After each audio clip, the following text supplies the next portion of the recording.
जय हिंद बच्चों, आप सभी का स्वागत है अपने YouTube चैनल केमिस्ट्री आपकी #जियो। तो आज हम स्टार्ट कर रहे हैं क्लास 10 का फर्स्ट चैप्टर जो केमिस्ट्री का है, केमिकल रिएक्शंस एंड इक्वेशंस, उसके नेक्स्ट लेक्चर के बारे में। बच्चों इससे पहले हमने 3 लेक्चर कंप्लीट कर लिए हैं, उनमें हमने इसके सारे बेसिक के बारे में जान लिया है कि केमिकल रिएक्शंस क्या होती है, केमिकल रिएक्शंस क्यों होती है, फिजिकल चेंज क्या है, केमिकल चेंज क्या है, ये सारे हमने पढ़ लिया है। और केमिकल रिएक्शंस में कौन कौन से फेनोमेना होते हैं, ये सारे के सारे हमने उन तीनों लेक्चर्स में कंप्लीट कर दिया बच्चों, ठीक है ना।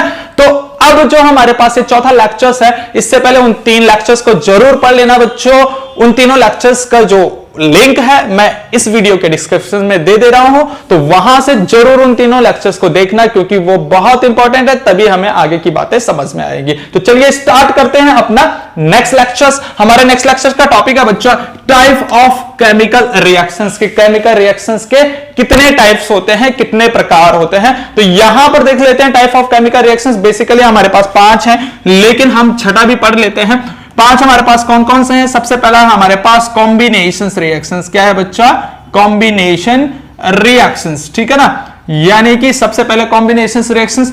दूसरा है बच्चा हमारे पास डिकम्पोजिशन रिएक्शंस। क्या है? Decomposition reaction. डिकम्पोजिशन रिएक्शंस हम लिख देते हैं यहां पर इस तरह से। और तीसरा हमारे पास यहां पर डिस्प्लेसमेंट रिएक्शंस। Displacement reaction. और नेक्स्ट है हमारे पास fourth one is that is a double displacement reactions. A double displacement reactions. Double displacement reactions. And next one is, fifth one is redox reactions. Very important, redox reactions. Next है बच्चा हमारे पास combustion reactions. क्या है? combustion reaction.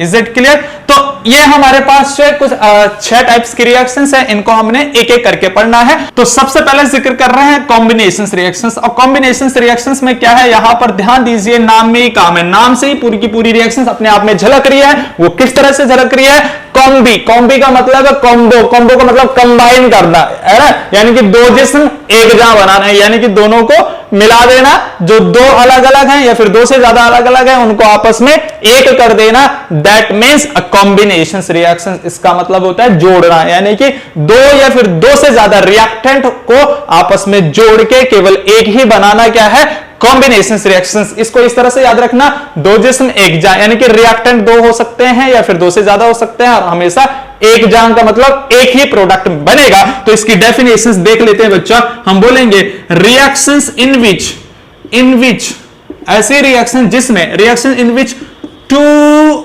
और more than 2 reactant. ऐसे reactions जिसमें 2 और 2 से ज्यादा रिएक्टेंट हैं, and get a single product, जो केवल और केवल एक ही प्रोडक्ट दे, उसी को हम क्या कहते हैं बच्चा? Combination reactions. तो ध्यान दीजिएगा, यहां पर ध्यान देने वाली बात क्या है कि भाई रिएक्टेंट हमारे पास 2 या फिर 2 से ज्यादा भी हो सकते हैं, लेकिन प्रोडक्ट सिंगल मिलने वाला है, तो ऐसे कोई हम बोलते हैं कॉम्बिनेशन रिएक्शंस। इसका मतलब है जोड़ना, 2 जिस्म एक जहां बनाना। तो समझ लेते हैं इसके एग्जांपल किस तरह से 2 जिस्म एक जहां बनाना है। तो मैं बोल रहा हूं कॉम्बिनेशंस का मतलब है कंबाइन करना। तो इसका जो है एग्जांपल समझ लेते हैं। एग्जांपल हमारे पास है, जैसे मान लीजिए ये हमारे पास 2 जिस्म है अलग अलग, कार्बन का जिस्म और ये ऑक्सीजन का। अब इन दोनों को मिला दीजिए, यानी कि 2 अलग अलग हमारे पास केमिकल स्पीसीज हैं, इन दोनों को जोड़ के बना दिया CO2। तो इस तरह से हमारे पास का मतलब है कि रिएक्टेंट हमारे पास तो 2 हैं, लेकिन प्रोडक्ट क्या है? एक ही मिल रहा है, यानी कि गेट अ सिंगल प्रोडक्ट। उसी को बोलते हैं कॉम्बिनेशन रिएक्शन, यानी कि कंबाइन करना। ऐसे हम अब पढ़ सकते हैं H2 + O2, तो ये भी हमारे पास क्या देगा बच्चा? H2O देगा। इस तरह से हमारे पास ये रिएक्शंस हो गई। ऐसे अगर हम दूसरी रिएक्शंस पढ़े, N2 + H2 gives out NH3, यानी कि अमोनिया यहां पर हमारे पास बन रहा है। इस तरह से ये रिएक्शंस जो है हमारे पास क्या हो गया? Combination reactions. एक और देख लेते हैं, अपने आप में बहुत इंपॉर्टेंट है, जो हमने अब पीछे भी पढ़ चुके हैं, कि भाई जब भी हम क्विकलाइम में वाटर डालते हैं तो क्या होता है? हीट निकलती है, और यानी कि हीट निकलती है तो हम उस रिएक्शंस को क्या बोलते हैं बेटा? उसको हम बोलते हैं वहां पर उसको बोलते हैं एक्सोथर्मिक रिएक्शंस। याद आ रहा है ना, हमने पिछले लेक्चर्स में पढ़ा है। तो ये यहां पर भी हमारे पास क्या है कि हमारे पास एक क्विक लाइम और वाटर मिलके क्या बना दिया, स्लैक लाइम, यानी कि एक ही प्रोडक्ट हमें दिया। ऐसे हम नेक्स्ट एग्जांपल की बात कर लेते हैं। जैसे कार्बन है, हाइड्रोजन है, इसको मिलाया तो क्या बन गया, CH4। क्या बन गया बच्चा, CH4। इसको बैलेंस कर दीजिए, ये बैलेंस कर दिया।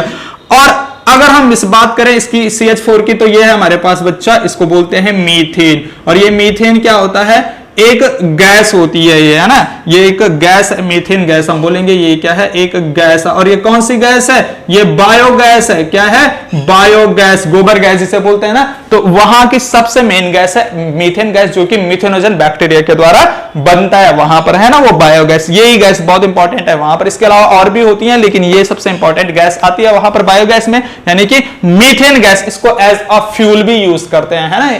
तो इस तरह से हमारे पास बात हो गया। तो ये हमारे पास जब भी कार्बन और हाइड्रोजन को जोड़ते हैं, तो यहां पर कार्बन और हाइड्रोजन को जोड़ के हमारे पास जो बनता है बच्चों, वो बनता है हाइड्रोकार्बन। क्या बनता है, hydrocarbon. Is it clear. Hydrocarbon का मतलब होता है यार, हाइड्रोकार्बन का मतलब होता है ऐसा कंपाउंड जो कार्बन और हाइड्रोजन से मिलकर बना है, केवल और केवल कार्बन और हाइड्रोजन, उसी को हम क्या बोलेंगे, हाइड्रोकार्बन।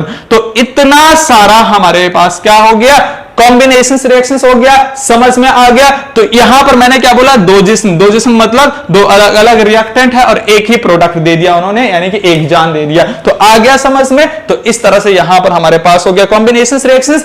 अब हम आगे पढ़ेंगे डिकम्पोजिशन रिएक्शन। पहले इसको अच्छे से छाप लीजिए बच्चों।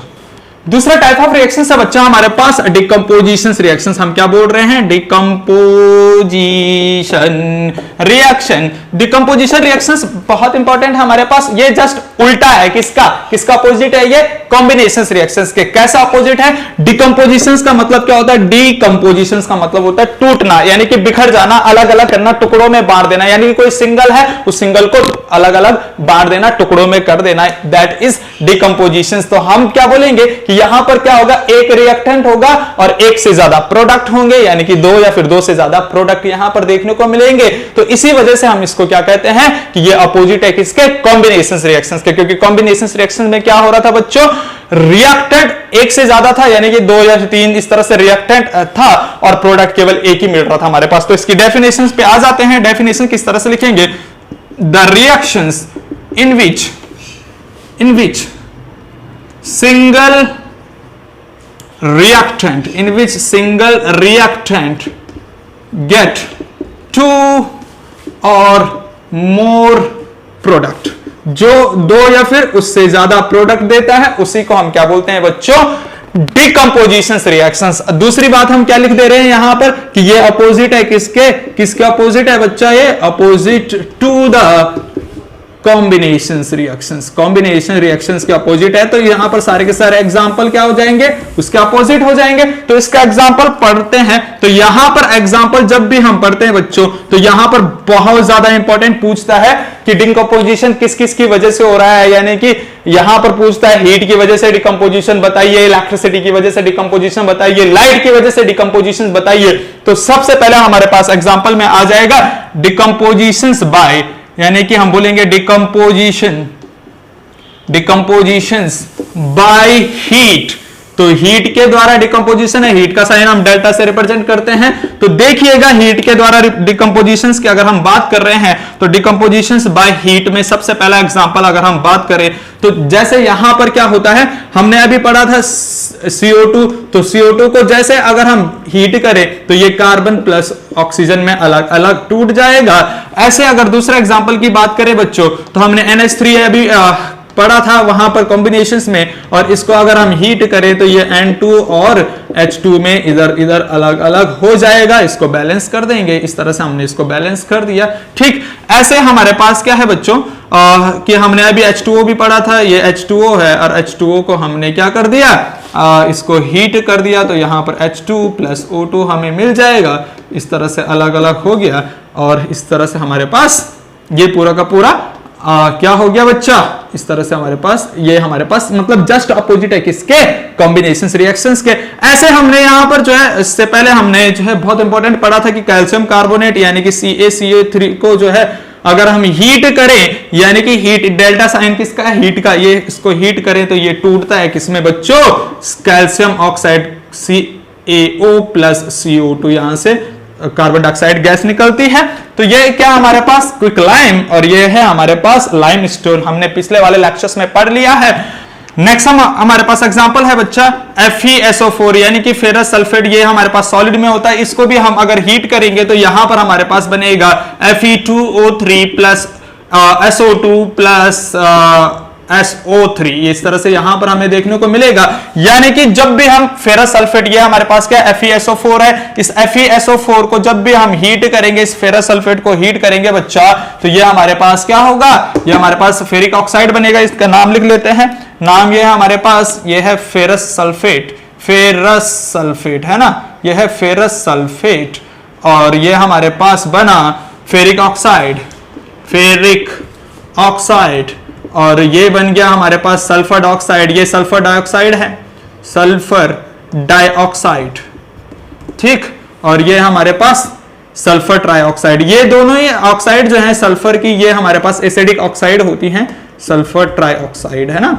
ये जो है ये भी एसिडिक ऑक्साइड, ये भी एसिडिक ऑक्साइड। एसिडिक ऑक्साइड का मतलब है अगर हम इनको वाटर के साथ रिएक्शंस करेंगे तो ये अपने अपने एसिड करस्पॉन्डिंग एसिड देते हैं, तो इस तरह से हम इनको बोलते हैं एसिडिक ऑक्साइड। तो ध्यान दीजिए ये FeSO4 है, फेरस सल्फेट है, इसको अगर हीट करा तो फेरिक ऑक्साइड SO2 और SO3 हमारे पास इस तरह से बना। इसका मतलब है कि एक रिएक्टेंट ने दो या फिर दो से ज्यादा हमारे पास यहां पर प्रोडक्ट दिए, तो इसी तरह से हम इसको बोलते हैं डिकम्पोजिशन रिएक्शंस। अब अगर हम यहां पर देख लेते हैं बच्चा, इसका कलर कभी कभी पूछ लेता है, ये फेरस सल्फेट का जो कलर है हमारे पास, हमें पता है इसका कलर क्या होता है, ग्रीन कलर का होता है ये। और इसकी अगर बात करें तो ये ब्राउन कलर का होता है, ब्राउन ब्राउन है ना, तो ये ब्राउन कलर का होता है, ये हमारे पास ग्रीन कलर का होता है। अब हमारे समझ में ये बात आ रही है कि भाई यहां पर फेरस का जो है, आयरन का जो सल्फेट है वो ग्रीन कलर है, लेकिन यहां पर आयरन का जो ऑक्साइड है वो ब्राउन कलर का है। तो वो किस तरह से होता है, इसको कलर कैसे पता करें, तो इस कलर के लिए मैं एक ट्रिक तुम्हें बता देता हूं बच्चे, ये बहुत इंपॉर्टेंट ट्रिक है, इसको याद रखना हमेशा,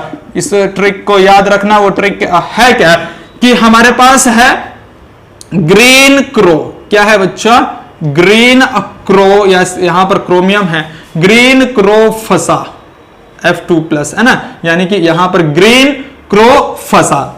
ब्लू यहां पर आ जाएगा कप, ब्लू कप में ferrous oxide Fe2O3, ferric oxide brown brown, इस तरह से दो बार बोल दीजिएगा ब्राउन ब्राउन। तो ये हमारे पास क्या आ जाता है, ट्रिक आ जाता है। और साथ ही साथ वो हमारे पास किसका पूछता है, NaCl कभी पूछ देता है। तो इसका कलर होता है लाइट येलो, क्या होता है बच्चा, लाइट येलो कलर का ये होता है।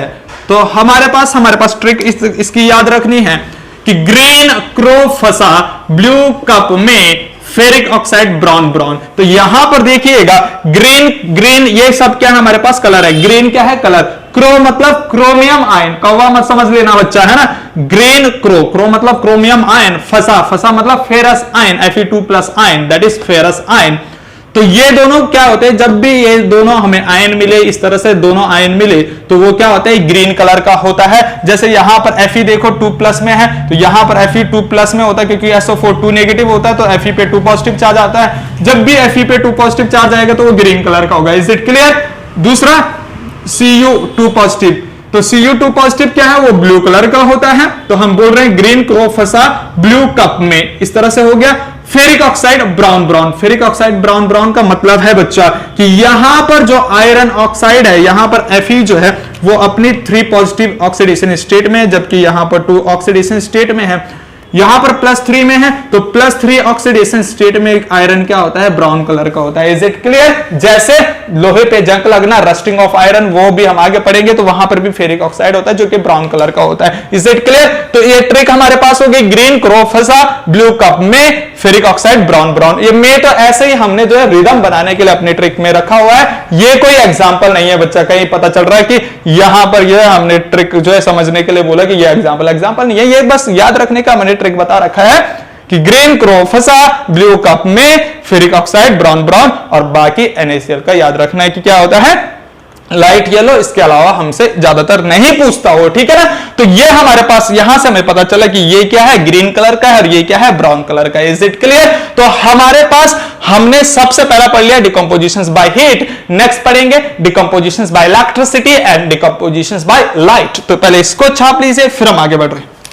अब हमारे पास है बच्चों डिकम्पोजिशन बाय इलेक्ट्रिसिटी, यानी इलेक्ट्रिसिटी के द्वारा डिकम्पोजिशन। ये बहुत इंपॉर्टेंट है, पेपर में आता है, तो ध्यान से सुनना, बहुत इंपॉर्टेंट और बहुत आसान है, ऐसा है जैसे लड्डू। तो चलिए हम पढ़ते हैं। यहां पर बच्चा हमारे पास एक्टिविटी दे रखी है, इसको समझने के लिए एक्टिविटी 1.7 दे रखी है, किसमें, एनसीईआरटी में। एनसीईआरटी में जो है 1.7 एक्टिविटी दे रखी है, ठीक। तो अगर हम उस एक्टिविटी को देखेंगे तो वहां पर क्या होगा, H2SO4 होगा, यानी कि उन्होंने बोल रखा है जो H2SO4 है उसको डाइल्यूट कंडीशंस में लेना है। डाइल्यूट कंडीशंस का मतलब होता है जिसका कंसेंट्रेशन क्या होता है, कम होता है, उसको डाइल्यूट कर रखा, उसको डाइल्यूशंस कर रखा, वाटर डाल रखा है उसमें, है ना। तो इसका मतलब है डाइल्यूशंस, यानी कि डाइल्यूट H2SO4 यानी कि डाइल्यूट सल्फ्यूरिक एसिड लिया और उसमें क्या करा, इलेक्ट्रिक आर्क पास करा बेटा, ठीक है ना। यानी कि इलेक्ट्रिक आर्क मतलब इलेक्ट्रिसिटी पास करा, तो वो डिसोसिएट हुआ। वो डिसोसिएट किसमें हुआ बच्चों, इस तरह से 2H पॉजिटिव और SO4 2 नेगेटिव, इस तरह से वो अपने आयंस में वहां पर डिसोसिएट होता है। यानी कि हम बोलेंगे कि जब हमने इलेक्ट्रिसिटी पास करी, जब हमने इलेक्ट्रिक आर्क पास करा, तभी जाके यहां पर ये H2SO4 डिसोसिएट हुआ अपने करस्पॉन्डिंग आयंस में। उससे पहले ये डिसोसिएट नहीं हो रहा था, उससे पहले ये नहीं टूट रहा था, ये तभी टूटा जब हमने इलेक्ट्रिसिटी इसमें पास करवाई। तो हम बोलेंगे ये डिकम्पोजिशन जो है इलेक्ट्रिसिटी की वजह से हुआ, तो इसी वजह से हम बोल रहे हैं डिकम्पोजिशन बाय इलेक्ट्रिसिटी। तो ये रिएक्शंस होती कैसी है, इसको समझने के लिए जो है बच्चा हम मान लीजिए एक यहां पर जो है एक इलेक्ट्रोलिसिस करा के देख लेते हैं कि ये हमारे पास इलेक्ट्रोलिसिस है। इलेक्ट्रोलिसिस में क्या होता है हमें अच्छे से पता है, हमने बचपन में भी पढ़ा है, छोटी क्लासेस में भी पढ़ा है कि इस तरह से यहां पर कोई इलेक्ट्रोलिटिक सॉल्यूशन है और यहां पर हमने क्या डाल दिया, रॉड डाल दिया, और उन रॉड को हम बोलते हैं इलेक्ट्रोड। उन रॉड को क्या बोलते हैं बच्चों, इलेक्ट्रोड। बचपन में ही पढ़ा होगा इलेक्ट्रोलिसिस, है ना, इलेक्ट्रोलिसिस पढ़ी होगी 6ठी 7वीं 8वीं में। तो वहां पर क्या होता है, इस तरह से इलेक्ट्रोलिसिस मतलब गैल्वेनाइजेशन तो पढ़ी होगी, है ना।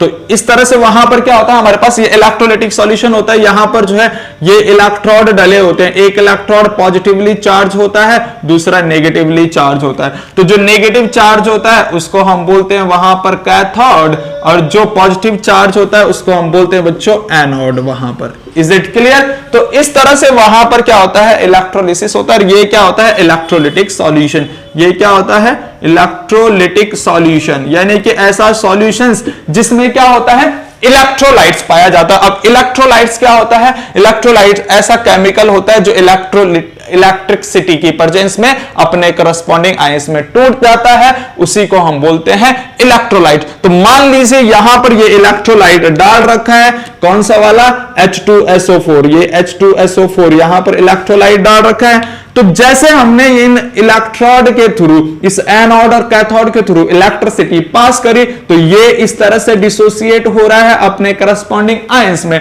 तो ये पॉजिटिव जो चार्ज है यानी कि H पॉजिटिव जो है वो किस पे जाएगा बच्चा, वो किस पे जाएगा, अपने नेगेटिव वाले इलेक्ट्रोड की तरफ। अपोजिट जो होता है एक दूसरे को अट्रैक्ट करता है ना, अपोजिट चार्ज एक दूसरे को अट्रैक्ट करता है। फिजिक्स में पढ़ाया है फर्स्ट चैप्टर में कि जो है अपोजिट चार्ज एक दूसरे को क्या कर रहा है, क्या कर रहा है बच्चा, अट्रैक्ट कर रहा है। तो यहां पर ये जो है हाइड्रोजन पे पॉजिटिव चार्ज है, इस इलेक्ट्रोड पे नेगेटिव चार्ज है, तो सारा का सारा हाइड्रोजन इस इलेक्ट्रोड की तरफ मूवमेंट करेगा, इस तरह से इस इलेक्ट्रोड की तरफ मूवमेंट करेगा। तो ये इस इलेक्ट्रोड की तरफ मूवमेंट करेगा, तो यहां पर इस हाइड्रोजन का क्या बन जाएगा, इस H2 का बन जाएगा, ये 2H पॉजिटिव का बन जाएगा H2 गैस। यहां से ये हाइड्रोजन गैस बन गई। तो हम बोलेंगे कि ये हाइड्रोजन गैस कहां पर देखने को मिल रहा है हमें, ये हाइड्रोजन गैस मिल रहा है एट कैथोड। बहुत बहुत बहुत इंपॉर्टेंट बात ध्यान रखना, क्योंकि पूछता है कि हाइड्रोजन गैस किस इलेक्ट्रोड पे मिलता है, तो हाइड्रोजन गैस मिल रहा है कैथोड पे। और ये SO4 जो है, ये SO4 फर्दर डिसोसिएट होता है, ये SO4 फर्दर डिसोसिएट होता है, फर्दर टूटता है किसमें, SO2 में, यानी कि सल्फर डाइऑक्साइड में। और बचा ऑक्सीजन, 2 ऑक्सीजन बचा और 2 नेगेटिव ऑक्सीजन इस तरह से आ जाता है यहां से। तो ये 2 नेगेटिव ऑक्सीजन जो आता है ये भी जो है कन्वर्ट हो जाता है O2 में, ठीक है बच्चा। और ये O2 में यानी कि O2 में ये कन्वर्ट हो जाता है, ऑक्सीजन गैस में कन्वर्ट होता है। तो ये 2 नेगेटिव देखो हमें कहां पर मिलेगा, ये 2 नेगेटिव अगर हम बात करें, ये 2 ऑक्सीजन नेगेटिव, यानी कि ऑक्सीजन पे क्या है, नेगेटिव चार्ज है। तो ऑक्सीजन एटम कहां जाएगा, ऑक्सीजन एटम इस सॉल्यूशन में से कहां जाएगा, पॉजिटिव इलेक्ट्रोड की तरफ। तो हम बोल रहे हैं यहां पर हमें मिल गया क्या, ऑक्सीजन एटम, यहां पर oxygen negative, oxygen negative, oxygen negative, इस तरह से मूवमेंट कर रहे हैं। तो इसीलिए जो है वहां पर O2 बन गया। कहां पर बना O2? एनोड पे। तो हम बोलेंगे एनोड पे क्या होता है? एनोड पे हमें मिल गया ऑक्सीजन गैस। तो ये पूछा जाता है कि भाई एनोड पे कौन सी गैस मिलती है? इलेक्ट्रोलिसिस के दौरान एनोड पे कौन सी गैस मिलती है? ऑक्सीजन। और कैथोड पे कौन सी गैस मिलती है? कौन सी? हाइड्रोजन। तो बहुत इंपॉर्टेंट बात ध्यान रखना बच्चों, ठीक है ना। तो जब एनोड पे ऑक्सीजन गैस मिलती है, ऑक्सीजन गैस जो है एनोड पे ऐड होती है, तो additions of oxygen, additions of oxygen को ही क्या कहते हैं बच्चों? यानी कि अगर मैं बोलूं एडिशंस ऑफ ऑक्सीजन, इसी को हम क्या कहते हैं? इसी को हम ऑक्सीडेशंस कहते हैं, ठीक है बच्चा। क्या कहते हैं? ऑक्सीडेशन। अभी हम आगे समझेंगे रिडॉक्स वाली रिएक्शंस में बहुत अच्छे से। और एडिशंस ऑफ हाइड्रोजन, यहां कैथोड पे क्या होता है? एडिशंस ऑफ हाइड्रोजन, तो उसी को क्या कहते हैं बच्चा? रिडक्शन। हम अच्छे से समझेंगे अभी आगे, ठीक है। तो यहां पर बस इतना समझ लीजिएगा कि additions of oxygen called oxidations, additions of hydrogen called reductions. तो ऑक्सीडेशंस हमेशा कहां पर होता है? एनोड पे। तो हम बोलेंगे ऑलवेज टेक्स, तो यहां पर लिख देंगे ऑलवेज, है ना, ऑलवेज टेक्स, कि जो ऑक्सीडेशन है वो हमेशा एनोड पे होगा। और ऐसे ही जो है रिडक्शंस ऑलवेज, यानी कि रिडक्शंस ऑलवेज टेक्स इन कहां पर? कैथोड में। Is it clear? आया समझ में? इस तरह से हम समझते हैं इसको इलेक्ट्रिक आर्क की वजह से, ठीक। ऐसे अगर हमने जो है दूसरा एग्जांपल समझ लिया, ये फर्स्ट एग्जांपल था, मान लीजिए ये तो एनसीईआरटी का था, मान लीजिए हमने अपना एग्जांपल समझ लिया, तो अपना एग्जांपल हमारे पास जो है मान लीजिए हाइड्रोलिसिस ऑफ वाटर है। हाइड्रोलिसिस ऑफ वाटर का मतलब होता है, हाइड्रोलिसिस ऑफ वाटर का मतलब होता है बच्चों ध्यान से समझना, हाइड्रो का मतलब होता है वाटर, लिसिस का मतलब होता है ब्रेक डाउन करना, वाटर को तोड़ना है। अब वाटर को तोड़ना है तो किस तरह से वाटर टूटता है? तो सेम यही जो है हमने यहां पर H2O को हमने इलेक्ट्रोलिसिस कराया, यानी कि इलेक्ट्रिक पास कराया, यानी कि इलेक्ट्रिसिटी यहां पर पास कराई, तो वो H2O भी जो है वहां पर टूटेगा H2 में और O2 में, ठीक है बच्चा। इस तरह से वहां पर डिसोसिएट होगा। तो ऐसे ही ये हाइड्रोजन हमें मिलेगा कहां पर? कैथोड पे, और ये मिलेगा हमें ऑक्सीजन मिलेगा एनोड पे। बिल्कुल आसान है, ऐसा है जैसे लड्डू, बहुत आसान है बच्चा। आया समझ में? तो ये है। अब हमारे पास है, यानी कि इलेक्ट्रिसिटी के द्वारा डिकम्पोजिशंस पढ़ लिया। अब हमारे पास डिकम्पोजिशंस बाय, यानी कि यहां पर इसको थोड़ा सा समझ लेते। तीसरा जो है डिकम्पोजिशंस बाय लाइट, लाइट के द्वारा डिकम्पोजिशंस, यानी एच न्यू यानी कि सनलाइट, इसको हम रिप्रेजेंट करते हैं एच न्यू यानी कि सनलाइट, ठीक है। तो लाइट के द्वारा डिकम्पोजिशंस है, तो लाइट के द्वारा डिकम्पोजिशंस यहां पर जो होता है वो किसका होता है? Silver halides. इस तरह से याद रखना, सिल्वर हैलाइड्स। याद रखने के लिए जब भी अगर लाइट के द्वारा डिकम्पोजिशन पूछे तो हमने याद रखना है सिल्वर हैलाइड्स। सिल्वर हैलाइड का मतलब है, देखो सिल्वर का जो सिंबलाइज होता है उसको जो है एजी से सिंबलाइज करते हैं, यानी कि एजी उसका सिंबल होता है। हैलाइड का मतलब है सारे के सारे हैलोजेंस, हैलाइड का मतलब है सारे के सारे हैलोजेंस, जैसे फिर, कल, बाहर, आई, आंटी, इस तरह से होता है ना। तो यहां पर सिल्वर हैलाइड्स का मतलब है सिल्वर इन हैलोजन के साथ क्या हो रखा है? जुड़ा हुआ है, तो उसी को हम बोलते हैं सिल्वर हैलाइड। तो सिल्वर हैलाइड मतलब हैलोजन को किस तरह से याद रखना? फिर, कल, बाहर, आई, एंटी, एस्ट9 यहां लास्ट में होता है, इस तरह से। तो जब भी सिल्वर इनके साथ हैलोजन के साथ जुड़ा हुआ होता है तो उसी को हम बोलते हैं सिल्वर हैलाइड। जैसे हमने बोला AgCl, तो ये क्या है? सिल्वर हैलोजन के साथ जुड़ा है, तो इस वजह से हमने बोल दिया इनको सिल्वर हैलाइड्स। तो इसमें जैसे हम H पास करते हैं, यानी कि सनलाइट पास करते हैं, तो ये टूटता है हमारे पास Ag+Cl2 में, यानी कि यहां से Cl2 गैस निकल जाती है। इस रिएक्शंस को बैलेंस कर लेते हैं, इधर 2 और इधर 2 आ जाएगा। बैलेंस करना हम सीखेंगे, बहुत आसान मेथड है बैलेंस करने का, वो भी हम आगे सीखेंगे। पहले हम यहां पर ये कर लेते हैं बच्चों, ठीक है। ऐसे ही हमारे पास दूसरा सिल्वर हैलाइड, मान लीजिए हमने लिया AgBr, यानी कि सिल्वर ब्रोमाइड, ठीक है। AgBr लिया, ये सिल्वर क्लोराइड है और ये है सिल्वर ब्रोमाइड। ऐसे यहां पर भी सनलाइट डाला, यानी कि H डाला, तो ये हमारे पास डिसोसिएट होगा किसमें? Ag में और किसमें, Cl2 में। इसी तरह से यहां से Cl2 गैस मिलेगी, इसको भी बैलेंस कर देंगे, ये इस तरह से बैलेंस हो गया। तो ये हमारे पास क्या हो गया, decomposition by light. Is it clear? बहुत आसान है, ऐसा है जैसे लड्डू। तो छाप लीजिए इसको, फिर हम नेक्स्ट टाइप ऑफ रिएक्शंस की तरफ बढ़ते हैं बच्चा।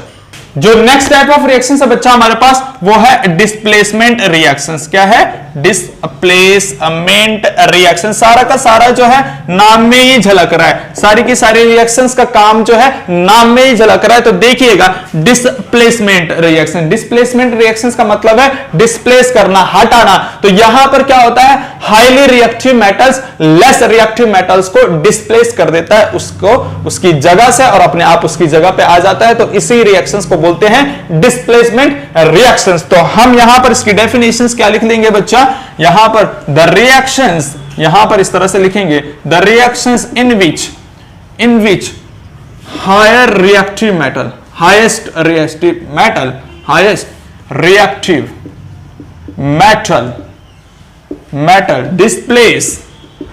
displace lowest reactive metal from displace low reactive metal. इतना ही लिख सकते हैं कि higher reactive metal, highest reactive metal displace lowest reactive metal, उसी रिएक्शंस को कहते हैं displacement reactions. Is it clear? अब वो हाईएस्ट रिएक्टिव मेटल और लोएस्ट रिएक्टिव मेटल हमें किस तरह से पता चले कि कौन मेटल जो है ज्यादा रिएक्टिव है, कौन मेटल जो है कम रिएक्टिव है, कौन किसको डिस्प्लेस करेगा। तो उसको समझने के लिए यहां पर मैं तुम्हें एक जो है ट्रिक लिखवा रहा हूं बच्चों, बहुत इंपॉर्टेंट है वो ट्रिक, यानी कि वो सीरीज की ट्रिक है, यानी कि रिएक्टिविटी सीरीज की ट्रिक है बच्चों, ठीक है ना, रिएक्टिविटी सीरीज। इस रिएक्टिविटी सीरीज को याद रखना, तब जाके तुम्हारे क्वेश्चंस कहीं भी गलत नहीं होंगे। रिएक्टिविटी सीरीज है यहां पर केदारनाथ का माली आलू जरा फीके से पकाता है। इस तरह से केदारनाथ का माली आलू जरा फीके से पकाता है, और उसके नीचे है फिर हमारे पास क्यों होगा आगे और, इस तरह से क्यों होगा आगे और, इस तरह से जो है हमारे पास ये रिएक्टिविटी सीरीज है। तो जैसे जैसे हम डाउन चलते जा रहे हैं, जैसे जैसे हम डाउन में चलते जा रहे हैं, वैसे वैसे रिएक्टिविटी डिक्रीज हो रही है। हम क्या बोल रहे हैं, रिएक्टिविटी डिक्रीज डाउन, है ना, रिएक्टिविटी हम बोलेंगे reactivity decrease from up to down, यानी कि रिएक्टिविटी जो है ऊपर से लेके नीचे तक क्या हो रहा है, डिक्रीज हो रहा है, कम हो रहा है। इसका मतलब इन सब में से सबसे ज्यादा रिएक्टिव ये है, ये सब को हटा देगा, यानी कि हम क्या बोल रहे हैं, highest reactive metal lowest reactive metal को हटा देगा। तो जैसे अगर मैं बात करता हूं यहां पर पोटेशियम जो है सबसे हाईएस्ट है इस सीरीज में, तो ये पोटेशियम इन सब को हटा देगा, अपने से नीचे जितने भी हैं उन सब को हटा देगा। और ऐसे सोडियम जो है, सोडियम अपने से नीचे सबको हटा सकता है, लेकिन अपने से ऊपर वाले को नहीं हटा सकता, क्योंकि ऊपर वाला उससे ज्यादा रिएक्टिव है। तो इसीलिए ऐसे हम बात करते हैं कैल्शियम, तो कैल्शियम क्या होगा, सोडियम और पोटेशियम को नहीं हटा पाएगा, क्योंकि वो उसके ऊपर है, वो उससे ज्यादा रिएक्टिव है, वो अपने से नीचे वालों को हटा देगा। यानी कि कैल्शियम भी इसने जो है अपने से नीचे वालों को हटा देगा, अपने से ऊपर वालों को नहीं हटाएगा। तो ये है हमारे पास यहां पर की जो डिस्प्लेसमेंट रिएक्शंस होती है, यहां पर हाईएस्ट रिएक्टिव मेटल जो है लोएस्ट रिएक्टिव मेटल को उसकी जगह से हटा देता है, उसी को कहते हैं डिस्प्लेसमेंट रिएक्शंस। और वो हमारे पास इधर इस तरह से आ गया। तो एक बार इस ट्रिक को फिर से देख लेते हैं। यहां पर केदारनाथ का माली आलू जरा फीके से पकाता है, ठीक है ना, किस तरह से याद रखना है, केदारनाथ का माली, यहां पर केदारनाथ का माली में ये भी आ जाएगा mg, आलू जरा फीके से पकाता है। तो यहां पर देखो यह है potassium, sodium, calcium, magnesium, aluminium, zinc, iron, lead और हाइड्रोजन। यहां तक तो याद हो गया। फिर उसके हाइड्रोजन से नीचे क्या होना है, क्यों होगा आगे और, बस इतना याद रखना है, क्यों होगा आगे और। ये क्यों में क्या है, कॉपर, Hg होगा, मतलब यहां पर ये हमारे पास मरकरी, Ag मतलब सिल्वर और Au मतलब गोल्ड। इस तरह से याद रखना है। तो अब देख लेते हैं इसके एग्जाम्पल किस तरह से यहां पर होते हैं। मान लीजिए हमारे पास यहां पर है Zn प्लस CuSO4। क्या है बच्चा? Zn plus CuSO4। तो देखना यहां पर Zn क्या है, यहां पर Zn हाई रिएक्टिव है, किससे? कॉपर से। देखो यहां पर Zn जो है ऊपर है और कॉपर जो है नीचे, इसका मतलब Zn हाईएस्ट रिएक्टिव है। तो Zn क्या करेगा? इस हाईएस्ट रिएक्टिव यानी कि इस लोएस्ट रिएक्टिव मेटल को यहां से हटा देगा। तो यहां पर क्या बन जाएगा? ZnSO4 plus Cu। तो इस तरह से हम बोल सकते हैं कि हायर रिएक्टिव मेटल ने लोएस्ट रिएक्टिव मेटल को यहां से हटा दिया। ऐसे फॉर एग्जांपल दूसरा भी देख लेते हैं कि मान लीजिए Zn है प्लस FeSO4 है। तो यहां पर क्या बनेगा? Zn ऊपर है, Fe नीचे, यानी कि Zn इस Fe को हटा देगा, यानी कि Zn ने इस Fe को हटाया। क्या बना बच्चा? यहां पर ZnSO4 प्लस Fe यहां से निकल के आ गया, यानी कि इसको हटा दिया। ठीक है ना? तो अगर नेक्स्ट हम बात करें, नेक्स्ट एग्जांपल हम ये भी बोल सकते हैं कि भाई अगर हम बात करें Zn प्लस, यहां पर हमने कर दिया, मान लीजिए हमने जो है कुछ और ले लिया। यहां पर मान लीजिए हमने क्या ले लिया, जैसे हमने ले लिया FeCl3, इस तरह से ले लिया। तो यहां पर जो है बनेगा क्या? ZnCl2 प्लस Fe यहां से इस तरह से बन जाएगा बच्चों। ठीक है ना? यानी कि Zn ने Fe को वहां से हटा दिया। ठीक, ऐसे अगर हम नेक्स्ट एग्जांपल की बात कर लें, Zn वाले तो हमने ले लिए। ऐसे अगर हम बात करें किसको? Fe को इधर ले लेते हैं प्लस CuSO4 को इधर ले लेते हैं। तो क्या देखिएगा? Fe ऊपर है, Cu नीचे है, तो क्या बन जाएगा? ये FeSO4 प्लस Cu इधर से हट जाएगा। तो ये हमारे पास है, यानी कि हाईएस्ट रिएक्टिव मेटल। ऐसे अगर हम बात करें लीड की, यहां पर लीड लिया, Pb लिया प्लस CuSO4 कॉपर सल्फेट, तो यहां से क्या हो जाएगा? यहां पर लीड सल्फेट बन जाएगा, PbSO4 बन जाएगा और प्लस यहां से कॉपर हट जाएगा। बहुत आसान है। ऐसे अगर मैं बात करूं, यानी कि मैंने लिया एल्यूमिनियम और यहां पर ले लिया, मान लीजिए मान लीजिए ZnSO4। ठीक है ना? यहां पर जिंक सल्फेट ले लिया। तो एल्यूमिनियम देखो ऊपर है, एल्यूमिनियम ज्यादा रिएक्टिव है, जिंक कम रिएक्टिव है। तो एल्यूमिनियम क्या करेगा? जिंक को हटाएगा और क्या बनेगा? एल्यूमिनियम, यानी कि एल्यूमिनियम सल्फेट बनेगा Al2SO4 का होल थ्राइस प्लस यहां से जिंक अलग हो जाएगा। ठीक है बच्चा? अब बोल रहे होंगे कि ये ऐसे कैसे हो गया? SO4 का होल थ्राइस। एल्यूमिनियम की वैलेंसी कितनी होती है बच्चों? 3। तो SO4 के बाहर जो है 3 आ गया। ऐसे SO4 की वैलेंसी 2 होती है, तो एल्यूमिनियम के बाहर 2 आ गया। अब बोल रहे हैं सर इधर और इधर क्यों नहीं आया? क्योंकि यहां पर भी जो है, यहां पर भी अगर हम बात करें तो यहां पर लीड की वैलेंसी भी 2 होती है और SO4 की भी 2 होती है। यहां पर Fe की वैलेंसी भी 2 होती है और SO4 की भी 2 होती है। इन सब में जो है ऐसे यहां पर Zn की वैलेंसी भी 2 होती है, SO4 की भी 2 होती है। तो इस वजह से वो दो वैलेंसी आपस में कैंसिल हो गई, लेकिन यहां पर वैलेंसी डिफरेंट थी, तो इस तरह से वहां पर क्रॉस मल्टीप्लिकेशन हो गया वैलेंसी का। ये हमने 9th क्लास में पढ़ा होगा बच्चों, जब भी फॉर्मूला बनता है तो क्रॉस मल्टीप्लिकेशन होता है वैलेंसी का। ठीक है? तो इस तरह से हमारे पास हो गया। ऐसे अगर हम एक और एग्जांपल की बात कर लेते हैं, मान लीजिए इनमें से कोई भी एग्जांपल हमने ले लिया कि मान लीजिए हमने मैग्नीशियम ले लिया है ना, और यहां पर लिया मैग्नीशियम यानी कि Mg लिया, और मान लीजिए हम क्या ले रहे हैं? कुछ भी ले रहे हैं यहां पर जो है, मान लीजिए हमने ले लिया अभी सिल्वर ले देते हैं, सिल्वर क्लोराइड ले लेते हैं AgCl2, और यहां पर क्या बन जाएगा हमारे पास? सॉरी AgCl होगा यहां पर, है ना, यानी कि सिल्वर क्लोराइड होगा। तो यहां पर हमारे पास क्या बन जाएगा? MgCl2 प्लस Ag यहां से अलग हो जाएगा। Is it clear? यानी कि मैग्नीशियम ने किसको हटा दिया? यानी कि यहां पर मैग्नीशियम ने किसको हटा दिया बच्चों? सिल्वर को हटा दिया, और यहां पर हमारे पास क्या बन गया? मैग्नीशियम क्लोराइड बन गया। Is it clear? बहुत आसान है। अगर इस रिएक्शंस को बैलेंस करोगे तो यहां 2 लगाना पड़ेगा, यहां 2 लगाना पड़ेगा, रिएक्शंस अपने आप में बैलेंस हो गई। ठीक है? तो आया समझ में? यानी कि डिस्प्लेसमेंट रिएक्शंस हमें बहुत अच्छे से समझ में आ गया। बहुत आसान है यार, ऐसा है जैसे लड्डू। एक बार अगर आपको ये ट्रिक याद हो गई, उसके बाद आप डिस्प्लेसमेंट रिएक्शंस को बिल्कुल चुटकी बजा के ही करोगे। तो ध्यान रखना, केदारनाथ का माली आलू जरा फीके से पकाता है, क्यों होगा आगे, और इस तरह से याद रखना। तो इसको फिर हम इजीली कर लेंगे। तो छापिए, फिर नेक्स्ट टाइप ऑफ रिएक्शंस की तरफ बढ़ते हैं। फोर्थ टाइप ऑफ रिएक्शंस वो है डबल डिस्प्लेसमेंट रिएक्शंस। क्या है?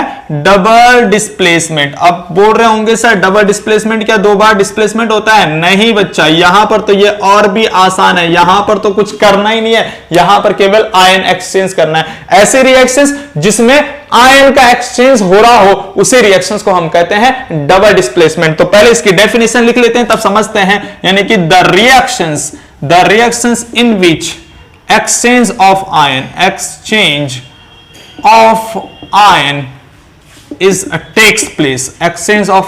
takes place। जहां पर क्या होगा? आयन का एक्सचेंज होगा, यानी कि एक दूसरे आयन एक दूसरे के साथ क्या होंगे? एक्सचेंज होंगे। उसी को हम क्या कहते हैं बच्चों? उसी को क्या कहते हैं? डबल डिस्प्लेसमेंट रिएक्शंस, यानी कि एक्सचेंज ऑफ आयन। तो ध्यान से सुन लीजिएगा, इसके एग्जांपल किस तरह से हो जाएंगे। मान लीजिए हमारे पास क्या है, यहां पर जो है हमने पीपीटी वाली रिएक्शंस पढ़ी थी ना बच्चा, फॉर्मेशन ऑफ पीपीटी पिछले लेक्चर्स में। तो ये नहीं कि यहां पर क्या था? AgNO3 था, यानी कि सिल्वर नाइट्रेट था, और इसको जब हमने NaCl के साथ ट्रीट करा तो यहां पर क्या बन रहा था? यहां पर क्या बन रहा था? Na जो है Na जा रहा था NO3 के साथ, तो यहां पर NaNO3 सोडियम नाइट्रेट और प्लस Ag जा रहा है किसके साथ? Cl के साथ, तो क्या बन रहा था? AgCl। और इस AgCl का यहां पर क्या हमारे पास हो रहा था? पीपीटी बन रहा था। इस सिल्वर क्लोराइड का क्या बन रहा था बच्चा? पीपीटी। तो ये हमारे पास है। तो ध्यान से सुनना, यहां पर आयन एक्सचेंज किस तरह से हुआ? जो पहले वाला होता है वो पॉजिटिव होता है, जो दूसरा वाला होता है वो नेगेटिव, यानी कि Ag पॉजिटिव NO3 नेगेटिव है, यहां पर Na पॉजिटिव है Cl नेगेटिव है।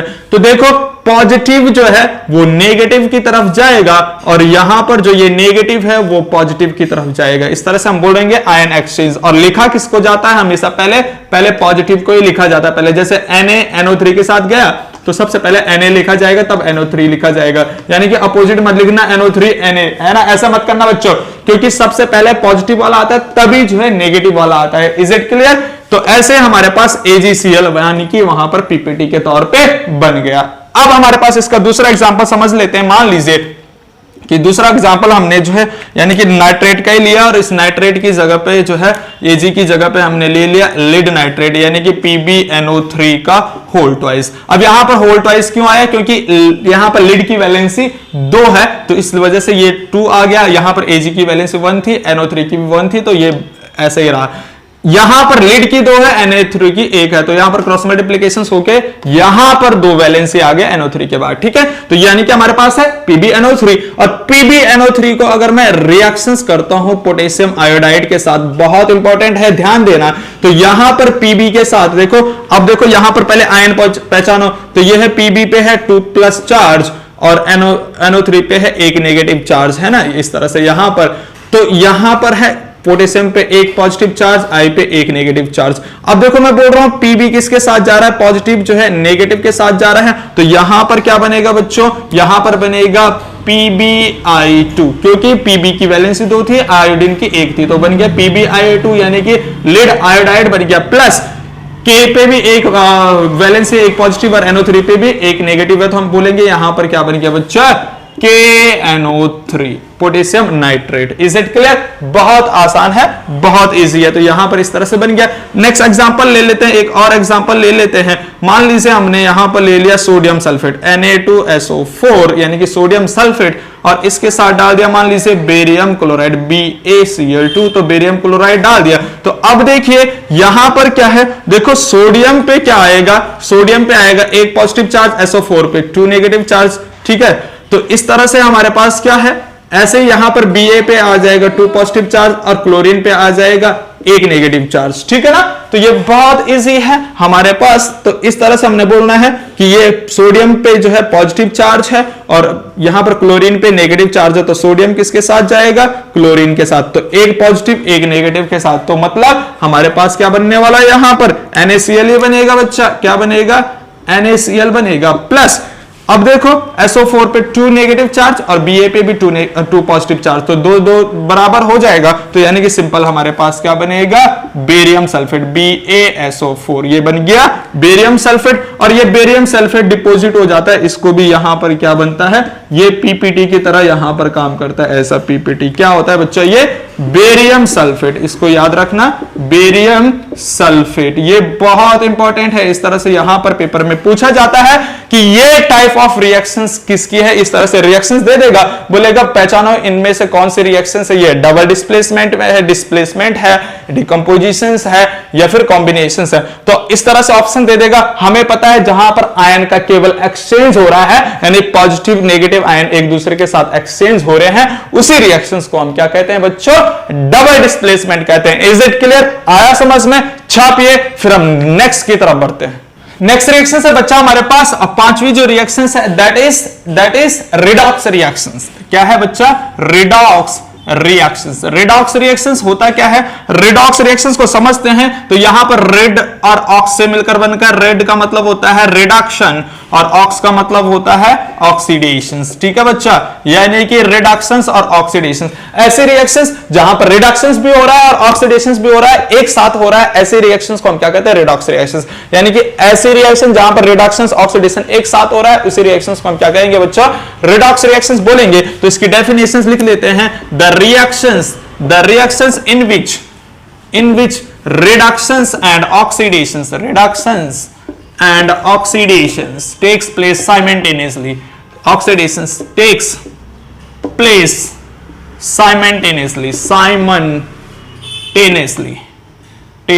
simultaneously का मतलब होता है एक साथ, simultaneously, उसी को हम कहते हैं रिडॉक्स रिएक्शन। यानी कि वहां पर रिडक्शंस भी हो रहा है, ऑक्सीडेशंस भी हो रहा है। अब क्या होता है रिडक्शंस, क्या होता है ऑक्सीडेशंस, अगर हम यहां पर इसको समझते हैं कि रिडक्शंस क्या होता है और ऑक्सीडेशंस क्या होता है, यानी कि अगर रिडॉक्स को समझते हैं तो यहां पर हम इस साइड लिख देते हैं रिडक्शन और इस साइड लिख लेते हैं ऑक्सीडेशंस। ठीक है बच्चा, इसको समझते हैं क्या होता है ये चीज, तो बहुत आसान है। रिडक्शंस का मतलब होता है कि रिडक्शंस का मतलब होता है additions of hydrogen and removal of oxygen, यानी कि हाइड्रोजन का एडिशंस हो रहा है और ऑक्सीजन का क्या हो रहा है, रिमूवल हो रहा है, तो उसी को हम क्या कहते हैं, रिडक्शंस। जैसे हमने अभी कैथोड पे पढ़ा था, है ना बच्चा। ऐसे ऑक्सीडेशंस में इसका अपोजिट हो जाएगा क्या, additions of oxygen and removal of hydrogen, यानी कि बिल्कुल अपोजिट है, यहां पर बिल्कुल अपोजिट है। Is it clear. तो दूसरा पॉइंट अगर हम लिखना चाहिए सिंपली, वैसे तुम्हारे सिलेबस में केवल इतना ही है 10th में, additions of hydrogen known as reductions और additions of oxygen known as oxidation, इस तरह से ही है।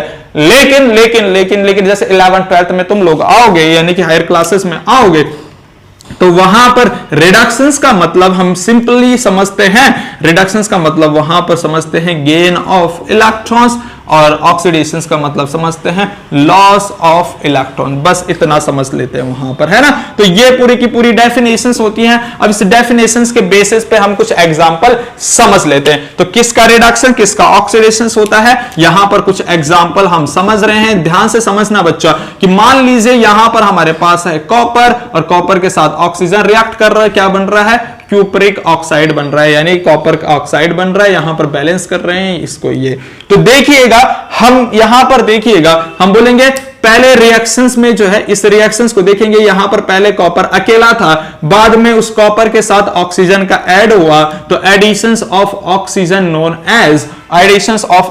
Known as oxidations. तो हम क्या बोल रहे हैं, यहां पर कॉपर का क्या हो रहा है, ऑक्सीडेशन हो रहा है। हम बोल रहे हैं कॉपर यहां पर क्या हो रहा है, ऑक्सीडेशन हो रहा है कॉपर का। Is it clear. तो कॉपर का हो रहा है ऑक्सीडेशन। ऐसे दूसरा एग्जांपल अगर हम पढ़ें, यानी कि यहां पर दूसरा एग्जांपल, इस क्यूप्रिक ऑक्साइड को हमने लिया और हाइड्रोजन के साथ ट्रीट करा, तो यहां पर क्या बनता है, ध्यान दीजिएगा, यहां पर बनेगा ये कॉपर अलग होगा प्लस ये H2O बन जाएगा, यानी ऑक्सीजन इसके साथ चल जाएगा। तो ध्यान रखना, पहले जो है, पहले कॉपर के साथ ऑक्सीजन है, पहले कॉपर के साथ ऑक्सीजन है, बाद में ऑक्सीजन का रिमूवल हो रहा है, तो रिमूवल ऑफ ऑक्सीजन, ऑक्सीजन का रिमूवल हो रहा है, तो removal of oxygen known as reduction, यानी कि यहां पर अब कॉपर का क्या हो रहा है बच्चा, रिडक्शन। और एडिशंस ऑफ हाइड्रोजन, यानी कि अगर हम बात करें, यहां पर हाइड्रोजन है और हाइड्रोजन के साथ फिर ऑक्सीजन, यहां पर इधर जाके जो है ऑक्सीजन जुड़ रहा है, तो additions of oxygen known as oxidation. तो यहां पर हाइड्रोजन का क्या हो रहा है, ऑक्सीडेशन हो रहा है। तो हम पूछ सकते हैं, हम बता सकते हैं, यहां पर कॉपर का हो रहा है बाय रिडक्शंस, ठीक है, एंड हाइड्रोजन का हो रहा है ऑक्सीडेशन। बहुत आसानी से इस तरह से पूछा जाता है कि भाई इस रिएक्शन में किसका रिडक्शन हो रहा है, किसका ऑक्सीडेशन हो रहा है, बताइए। तो इस तरह से हमारे पास क्वेश्चंस आता है, बहुत इंपॉर्टेंट। ऐसे यहां पर नेक्स्ट एग्जांपल पढ़ लेते हैं बच्चा, जैसे ZnO यानी कि जिंक ऑक्साइड जो है हमने किसके साथ ट्रीट कर दिया, कार्बन के साथ। तो यहां पर क्या बनता है, यहां पर बनता है Zn और यहां पर कार्बन मोनोऑक्साइड, है ना। तो इस तरह से यहां पर रिएक्शंस निकल के आती है। अब ध्यान से सुनना, यहां पर देखिए, यहां पर पहले जो है reaction, before the reaction Zn के साथ जो है ऑक्सीजन है, आफ्टर द रिएक्शन Zn के साथ से ऑक्सीजन हट गया, रिमूवल ऑफ ऑक्सीजन। इसका मतलब Zn का क्या हो रहा है, रिडक्शन। और अब हम कार्बन को देख रहे हैं, तो कार्बन पे क्या है, पहले कुछ नहीं है, बाद में उसके साथ ऑक्सीजन जुड़ रहा है, एडिशन ऑफ ऑक्सीजन। देखिए बाद में उसके साथ ऑक्सीजन जुड़ रहा है, तो एडिशन ऑफ ऑक्सीजन को हम क्या बोलेंगे, ऑक्सीडेशन। तो हम यहां पर क्या लिख सकते हैं भाई, हम लिख सकते हैं Zn का हो रहा है रिडक्शन एंड कार्बन का हो रहा है ऑक्सीडेशन। बहुत इंपॉर्टेंट, इस तरह से पूछा जाता है। ऐसे मान लीजिए हमारे पास जो है नेक्स्ट एग्जांपल हम पढ़ लेते हैं, मान लीजिए मैग्नीज डाइऑक्साइड MnO2 किसके साथ है, HCl के साथ ट्रीट कर रहे हैं। तो यहां पर जो है, यहां पर बनता है MnCl manganese chloride MnCl2 plus H2O plus Cl2। यहां पर ये रिएक्शंस निकल के आती है। तो ध्यान दीजिए, इसमें पूछेगा, इस रिएक्शंस को देके पूछेगा कि बताइए किसका ऑक्सीडेशन हो रहा है, किसका रिडक्शन हो रहा है। तो बहुत आसान है, ऐसा है जैसे लड्डू, बहुत ही आसान। तो देख लीजिएगा, हम बोलेंगे Mn जो है, पहले Mn है अकेला, पहले Mn के साथ ऑक्सीजन है, बाद में Mn के साथ का ऑक्सीजन हट गया, तो हम बोलेंगे रिमूवल ऑफ ऑक्सीजन। Mn से क्या हो रहा है, रिमूवल ऑफ ऑक्सीजन हो रहा है, तो removal of oxygen is known as reduction. यहां पर हम बोलेंगे Mn का हो रहा है रिडक्शन। ऐसे ही देखिएगा, ऐसे देखिए, यहां पर हाइड्रोजन है पहले अकेला, फिर बाद में हाइड्रोजन के साथ क्या हो रहा है, ऑक्सीजन जुड़ रहा है, तो एडिशन ऑफ ऑक्सीजन। तो हम बोल रहे हैं यहां से यहां जाने पर हाइड्रोजन के साथ, यहां पर देखो हाइड्रोजन के साथ तो क्लोरीन है, लेकिन जब क्लोरीन को हट के ऑक्सीजन उसके साथ जुड़ गया, तो addition of oxygen is known as oxidation. तो हम बोल सकते हैं यहां पर Mn का क्या हो रहा है, Mn का तो हो रहा है बच्चा रिडक्शन, मैग्नीज का तो रिडक्शन हो रहा है, एंड हाइड्रोजन का क्या हो रहा है, ऑक्सीडेशन। बहुत इंपॉर्टेंट, बहुत इंपॉर्टेंट, ठीक है ना। तो इसी तरह से मान लीजिए उसने हमारे पास जो है कोई ऐसी रिएक्शन दे दी कि Zn प्लस CuSO4 और बोल रहा है यहां पर बन रहा है ZnSO4 प्लस Cu। तो बताइए किसका रिडक्शन हो रहा है, किसका ऑक्सीडेशन। तो बहुत आसान है हमारे पास। देखिए पहले हम बोलेंगे Zn जो है रिएक्शन से पहले अकेला है, बाद में जो है Zn के साथ क्या हो रहा है, ऑक्सीजन जुड़ रहा है, तो हम बोलेंगे ऑक्सीडेशन हो रहा है by addition of oxygen, known as oxidation. पहले जो है CuSO4 है, CuSO4 में जो है कॉपर के साथ जो है ऑक्सीजन है, बाद में जो है कॉपर से ऑक्सीजन हट रहा है, यानी कॉपर अकेला बच रहा है, तो रिमूवल ऑफ ऑक्सीजन, यानी कि यहां पर ऑक्सीजन हट रहा है, removal of oxygen known as यहां पर क्या हो रहा है, रिडक्शन। तो हम बोल सकते हैं कि भाई Zn का तो क्या हो रहा है, ऑक्सीडेशन हो रहा है, एंड कॉपर का क्या हो रहा है, यहां पर रिडक्शन हो रहा है। Is it clear. तो यहां पर हमारी समझ में बहुत आसानी से आ गया ना बच्चों। तो छापिएगा। अब कोई भी क्वेश्चन अगर यहां से आइए रिडक्शन और ऑक्सीडेशन से लेकर, तो बिल्कुल चुटकियों में करना है वो क्वेश्चन, ठीक है, बहुत आसान है। तो छापो, फिर लास्ट टाइप ऑफ रिएक्शंस की तरफ बढ़ते हैं। नेक्स्ट टाइप ऑफ रिएक्शंस है और लास्ट रिएक्शंस है बच्चा हमारे पास, यानी कि छठी जो टाइप ऑफ रिएक्शंस है वो है कंबशन रिएक्शंस। क्या है, कंबशन रिएक्शंस। कंबशन रिएक्शंस नाम में ही काम है। कंबशन का मतलब होता है जलना, यानी कि बर्निंग, ठीक है। कंबशन का मतलब क्या होता है, बर्निंग, यानी कि हम बोलेंगे ये बर्निंग रिएक्शन है। और बर्निंग किसके प्रेजेंस में होता है, कंबशन किसकी प्रेजेंस में होता है, हम बोलेंगे in the presence of oxygen. हमेशा कोई भी चीज अगर जलती है तो वो किसके प्रेजेंस में जलती है, ऑक्सीजन के प्रेजेंस में होता है। हम बोलेंगे in the presence of plus NS, है ना, यानी कि इस तरह से लिख लेते हैं, प्रेजेंस ऑफ ऑक्सीजन। ऑक्सीजन के प्रेजेंस में जो रिएक्शंस होती है उसको हम कंबशन रिएक्शन बोलते हैं। जैसे हमने अभी एग्जाम्पल पढ़ा था, हमने जो है एग्जाम्पल पढ़ा है बच्चा, मैग्नीशियम जो है, मैग्नीशियम रिबन को हमने पिछले लेक्चर्स में पढ़ा है ना, कि मैग्नीशियम रिबन को अगर ऑक्सीजन के साथ ट्रीट कर रहे हैं, यानी कि बर्न कर रहे हैं, हीट अप कर रहे हैं, यानी कि बर्न कर रहे हैं, तो वहां पर क्या बन रहा है, मैग्नीशियम ऑक्साइड, यानी कि MgO बन रहा है। इसको बैलेंस कर दीजिए, इस तरह से ये MgO बन गया। तो ध्यान दीजिएगा, तो यहां पर इस रिएक्शंस को कहते हैं हम कंबशन रिएक्शन। कंबशन रिएक्शंस यानी कि बर्निंग रिएक्शंस है, यहां पर बर्न हो रहा है और सम अमाउंट ऑफ एनर्जी भी यहां से क्या हो रही है, निकल रही है, इवॉल्व हो रही है, ठीक है बच्चा। तो इसको हम बोलते हैं कंबशन रिएक्शंस।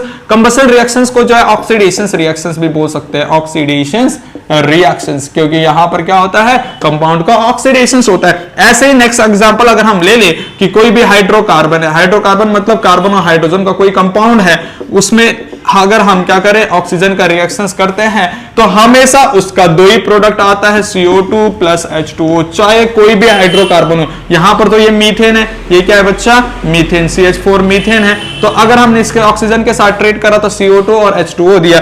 ऐसे अगर हम बात करते हैं कोई भी हाइड्रोकार्बन, मान लीजिए C2H6, तो यहां पर ये मीथेन की जगह अब क्या आ गया, इथेन आ गया, और ऑक्सीजन के साथ उसके रिएक्शंस करना है तो वहां पर भी प्रोडक्ट CO2 प्लस H2O ही हमारे पास मिलेगा। और ऐसे हम जो है क्या पढ़ रहे थे, ऐसे हम पढ़ रहे थे, जैसे हम क्या बोल रहे थे, जो फोटोसिंथेसिस रिएक्शंस में ग्लूकोज बनता है C6H12O6, तो वहां पर भी अगर हम जो है ऑक्सीडेशन कर दिया उस चीज का, तो वहां पर यानी कि अपोजिट कर रहे हैं, यहां पर फोटोसिंथेसिस का अपोजिट कर रहे हैं, तो यहां पर क्या बनता है, CO2 प्लस H2O, जो कि फोटोसिंथेसिस का रॉ मटेरियल होता है। बताया है ना लाइव प्रोसेस में फोटोसिंथेसिस वाले रिएक्शन। तो ऐसे ही हमारे पास क्या होता है, जब भी कोई हाइड्रोकार्बन यानी कि हाइड्रोजन और कार्बन का जो है कंपाउंड होता है, उसको हम हाइड्रोकार्बन बोलते हैं। लेकिन हाइड्रोकार्बन के साथ साथ अगर कोई और हो जाए तो वहां पर वो हाइड्रोकार्बन नहीं होगा। ये दोनों के दोनों हाइड्रोकार्बन है, ध्यान रखना, ये दोनों के दोनों हाइड्रोकार्बन है, क्योंकि इसमें केवल हाइड्रोजन और कार्बन ही है। लेकिन ये हाइड्रोकार्बन नहीं है, ये क्या है, ऑर्गेनिक कंपाउंड्स है। ये क्या है, ऑर्गेनिक कंपाउंड्स है, ऑर्गेनिक कंपाउंड्स। और ये हाइड्रोकार्बन को भी हम ऑर्गेनिक बोल सकते हैं, ठीक है ना। अब ये ऑर्गेनिक कंपाउंड्स और हाइड्रोकार्बन में क्या डिफरेंस है, इसको हम 11th में अच्छे से पढ़ेंगे। तो अब यहां पर समझ लीजिएगा कि हम बात कर रहे हैं कि ऐसे कंपाउंड जिसमें कार्बन हाइड्रोजन तो होता है, बाकी अगर कुछ और भी हो तो वहां पर अगर हम ऑक्सीजन के साथ रिएक्शंस करते हैं तो हमेशा दो ही प्रोडक्ट मिलके हमारे पास निकल के आते हैं, CO2 एंड H2O। बहुत इंपॉर्टेंट है। तो इसी रिएक्शंस को कहते हैं कंबशन रिएक्शन। कंबशन मतलब जलना यानी कि बर्न होना। तो यहां पर ये बर्न होता है, जलता है, और सम अमाउंट ऑफ एनर्जी यहां पर सबके साथ निकलेगा, यानी कि यहां पर भी एनर्जी निकलेगा, यहां पर भी एनर्जी निकलेगा। बच्चा बहुत इंपॉर्टेंट, ध्यान रखना इस चीज को। Is it clear? तो इतना हमारे पास टाइप ऑफ रिएक्शंस कंप्लीट हो गया। फिर हम नेक्स्ट वीडियो में, नेक्स्ट लेक्चर के बारे में बात करेंगे, नेक्स्ट टॉपिक के बारे में, है ना। Is it clear? तो छापिए। कोई डाउट अगर आप लोगों का रह गया होगा तो जरूर कमेंट सेक्शन में पूछना, मैं पूरी कोशिश करूंगा तुम लोगों के डाउट क्लियर करने की। Is it clear? छापिए।